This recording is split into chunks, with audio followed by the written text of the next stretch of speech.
अरिन 12 साल का एक शांत और जिज्ञासु लड़का था। एक दिन वह अपने दादाजी की पुरानी बंद पड़ी कार्यशाला में गया। कमरे में धूल भरी लकड़ी की खुशबू और टूटे हुए औजारों के बीच उसकी नजर एक पुरानी लकड़ी की घड़ी पर पड़ी जो हल्की सी सुनहरी रोशनी बिखेर रही थी। अरिन धीरे धीरे उसके पास गया। जैसे ही उसने घड़ी को छुआ, उसकी सुइयां अपने आप तेजी से पीछे घूमने लगी। कमरे में सुनहरी धूल तैरने लगी और अचानक सब कुछ धुंधला हो गया। पलक झपकते ही अरिन खुद को अपने बचपन की एक भूल चुकी याद में खड़ा पाया। सामने 5 साल का छोटा अरिन रो रहा था और उसकी माँ उसके पास घुटनों के बल बैठकर उसे चुप करा रही थी। अरिन की आंखों से आंसू बह निकले। वह पल उसने कभी याद नहीं किया था क्योंकि उसकी माँ बहुत जल्दी दुनिया से चली गई थी।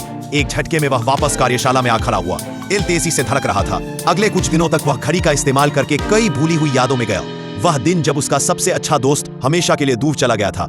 वह अकेला जन्मदिन जिसे उसने चुपचाप मनाया था। दादाजी का वह पल जब उन्होंने कहा था, छोटी चीजें ही हमें जोड़ना सिखाती है।